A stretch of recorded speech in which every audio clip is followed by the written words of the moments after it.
നമസ്കാരം. കേരളമാകെ നടത്തിയ 1000 കോടിയുടെ പകുതി വില തട്ടിപ്പ് കേസിൽ സായി ഗ്രാമം എക്സിക്യൂട്ടീവ് ഡയറക്ടർ KN ആനന്ദകുമാറിനെ രക്ഷിക്കാൻ പോലീസ്.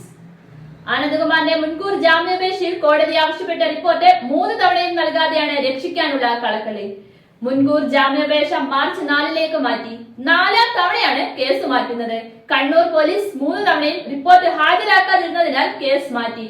ഇത് 4ാം തവണയാണ് പോലീസിനോട് കോടതി റിപ്പോർട്ട് ആവശ്യപ്പെടുന്നത്. ജില്ലാ പ്രിൻസിപ്പൽ സെക്ഷൻ കോടതിയാണ് ഹർജി പരിഗണിക്കുന്നത്.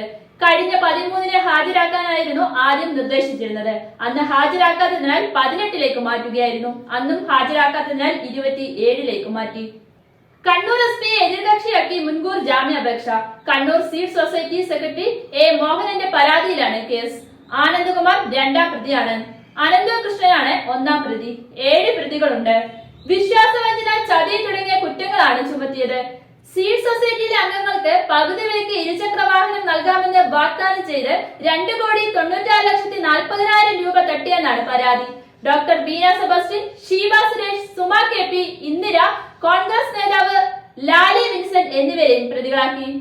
1000 കോടിയുടെ വമ്പൻ തട്ടിപ്പിലെ മുഖ്യപ്രതി ആനന്ദകുമാറിന് സംരക്ഷണം ഒരുക്കുകയാണ് പോലീസ്. ആനന്ദകുമാർ കോടതിയിൽ എത്തും മുൻപേ അദ്ദേഹത്തിനെതിരെ നിരവധി പരാതികൾ വിവിധ ജില്ലകളിൽ നിന്നുണ്ടായി.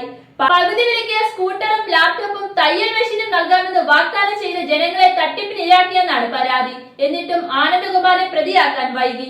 മുഖ്യപ്രതി അനന്തകൃഷ്ണനെ അറസ്റ്റ് ചെയ്ത് കേസെടുക്കാനും നീക്കം.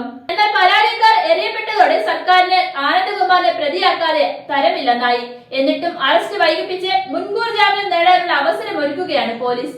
ക്രൈംബ്രാഞ്ചിന് കേസുകൾ കൈമാറിയെങ്കിലും ആനന്ദകുമാറിനെ ഇതുവരെയും ചോദ്യം ചെയ്യാൻ പോലുമായിട്ടില്ല. തട്ടിപ്പ് നടത്തിയ NGO കോൺഫെഡറേഷൻ ആജീവനാന്തമാണ് ആനന്ദ്കുമാർ. സംസ്ഥാനത്തെ 1800-ലധികം സന്നദ്ധ സംഘടനകളെ ചേർത്തതായിരുന്നു നാഷണൽ NGO കോൺഫെഡറേഷൻ രൂപവത്കരിച്ചത്.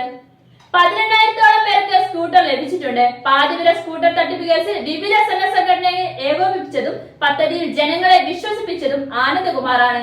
പകുതി വിലയെന്ന് കേട്ട് സംശയിച്ചവരെ പോലും ഇദ്ദേഹം വിശ്വസിപ്പിച്ചു. അനന്ത് സഹായ മനസ്ഥിതിയുള്ള മിടുക്കനാണ്. അഥവാ പണം നഷ്ടപ്പെട്ടാൽ ഞാൻ തിരികെ തരും എന്ന് ആനന്ദ്കുമാർ ഉറപ്പ് നൽകിയിരുന്നതായി പരാതിക്കാരിൽ ചിലർ പറഞ്ഞു. പ്രധാനമന്ത്രി നരേന്ദ്രമോദിയെ അനന്തകൃഷ്ണനെ സന്ദർശിച്ചത് ആനന്ദ്കുമാർ വഴിയായിരുന്നു. 2024 ഫെബ്രുവരിയിൽ പ്രധാനമന്ത്രി തിരുവനന്തപുരത്ത് എത്തിയപ്പോഴായിരുന്നു ആനന്ദ്കുമാറിനൊപ്പം അനന്തകൃഷ്ണൻ പ്രധാനമന്ത്രിയെ സന്ദർശിച്ചത്.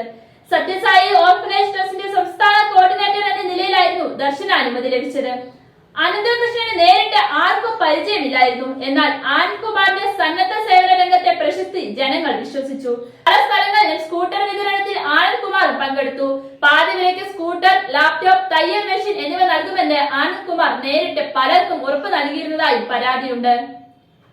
ആനന്ദ്കുമാറിന്റെ നേതൃത്വത്തിലാണ് NGO കോൺഫെഡറേഷൻ രൂപവത്കരിക്കപ്പെട്ടത്. അതേസമയം സ്കൂട്ടർ തട്ടിപ്പ് കേസിൽ താൻ കബളിപ്പിക്കപ്പെടുകയായിരുന്നുവെന്ന് ആനന്ദ്കുമാർ പറയുന്നു. നാഷണൽ NGO കോൺഫെഡറേഷന്റെ സാമ്പത്തിക ഉത്തരവാദിത്തം അനന്തകൃഷ്ണന്റെ കമ്പനിക്കായിരുന്നു. സാമ്പത്തിക കാര്യങ്ങളിൽ സുതാര്യതയും ഉണ്ടായിരുന്നില്ല. പകുതി വിലയ്ക്ക് സ്കൂട്ടർ എന്ന ആശയം അനന്തകൃഷ്ണന്റേതാണ്. തട്ടിപ്പാണെന്ന് അറിഞ്ഞതോടെ രാജിവെച്ചു അദ്ദേഹം വ്യക്തമാക്കി. പാതി വിലയ്ക്ക് സ്കൂട്ടർ ലഭിച്ചതുമായി പ്രചാരണത്തിന് ആനന്ദകുമാർ പദ്ധതിയിട്ടെന്ന് പോലീസ് കണ്ടെത്തി. NGO കോൺഫെഡറേഷൻ വഴി പ്രചാരണ യാത്ര സംഘടിപ്പിക്കാനായിരുന്നു തീരുമാനം. ഈ കോൺഫെഡറേഷനിലെ സംഘടനകൾക്ക് പാതി വില തട്ടിപ്പ് കേസുകളിലെ മുഖ്യപ്രതി അനന്തകൃഷ്ണൻ കത്ത് നൽകി. ഈ കഥയും പുറത്തു വന്നിട്ടുണ്ട്. പരിസ്ഥിതി സംരക്ഷണത്തിനായി 44 നദികളിലും നദിയാത്ര നടത്താൻ ആനന്ദ്കുമാർ പദ്ധതിയിട്ടിരുന്നു. ഈ നദിയാത്രയുടെ വിളംബരത്തിന്റെ ഭാഗമായി 14 ജില്ലകളിലും ഇരുചക്ര വാഹന റാലി സംഘടിപ്പിക്കാനായിരുന്നു അനന്ത് ഒപ്പിട്ട സർക്കുലറിലെ നിർദ്ദേശം. ആനന്ദ്കുമാർ ഓഫീസും വീടും പൂട്ടി ഒളിവിലാണ്. അതേസമയം താൻ ഒളിവിലല്ലെന്നും അസുഖബാധിതനായി ആശുപത്രിയിലാണെന്നുമാണ് ആനന്ദ്കുമാർ പറയുന്നത്. അനന്തകൃഷ്ണന്റെ സാമ്പത്തിക ഇടപാടുകളിൽ സുതാര്യതയില്ലെന്ന് മനസ്സിലായപ്പോൾ നാഷണൽ NGO കോൺഫെഡറേഷനിൽ നിന്ന് മാസങ്ങൾക്ക് മുമ്പ് രാജിവെച്ചതായി ആനന്ദ്കുമാർ അറിയിച്ചു. ആനന്ദ്കുമാറിന് എല്ലാ മാസവും 10 ലക്ഷം രൂപ വീതം നൽകിയിരുന്നു എന്നാണ് അനന്തകൃഷ്ണന്റെ മൊഴി.